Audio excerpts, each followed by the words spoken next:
Okay guys, so in today's video, gagawa tayo ng isang home remedy para sa mga joint pains natin. May nakita kasi akong video about avocado na hinalo lang siya sa 70% isopropyl na alcohol at yun yung kanyang ginamit para sa pagpapagaling ng mga joint pain niya. And then sabi kasi doon sa video is effective daw yun. So gusto ko lang din subukan kasi talaga mayroon akong dito, chronic joint pain dito sa braso at saka dito dalawang kamay ko. Ang hirap talaga sometimes. Ang hirap kong igalaw, especially pag nagmamaneho ako ng motor. So, ang gagawin natin is i-try natin yung home remedy na yun. I hope effective siya kasi pwede nating gawin sa bahay at saka yung mga materials natin ay nabibili natin anywhere na supermarket or drugstore na meron tayo. So, without further ado, let's do it. So, ang kailangan lang natin of course is yung avocado. Actually, hindi yung avocadong nakakain hindi na, ibig sabihin is that hindi itong part na nakakain ang ilalagay natin. Yung avocado pit o yung buto niya ang kailangan natin na kunin. So, ayun. Buksan natin siya.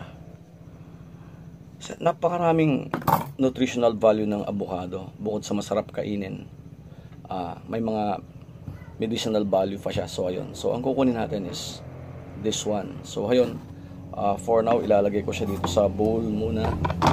Ito, lagyan natin sa bowl yan para wag lang mahulog. Okay, tanggalin natin yan. Okay, so ayan, lagyan natin dyan. And ito of course linisan natin. Ayan, ito ang kailangan natin, yung buto actually. So ayan. Okay, then babalik ako, hugasan lang muna natin. Okay guys, so nahugasan ko na yung buto. So ang gagawin naman natin today is hiwain natin siya. Ayan. Ayan, medyo matigas. Ayan. So gagawin lang natin maliit yung cubes para kasi siya dun sa bunganga ng alcohol. Ayan. Okay. Then i-cubes natin siya. Yung kakasya lang dun sa bunganga ng bote. Ayan. Ayan. So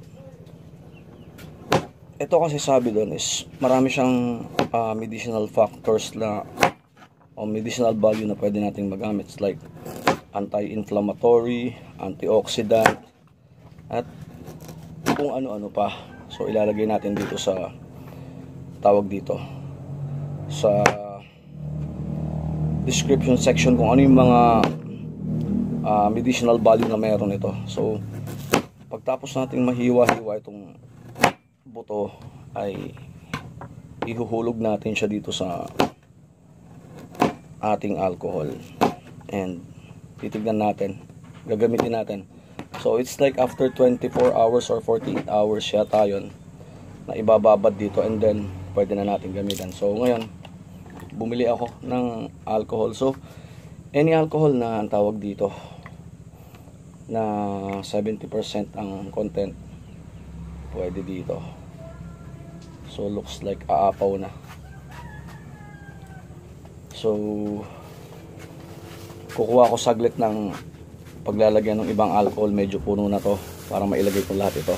Wait lang. Okay, so continue tayo. Hinalo ko lang, nilagay ko lang ibang content dito kasi aapaw pag nilagyan natin ng ng content ito. Of course, pag nilagyan natin kasi ng bagong laman ito, yung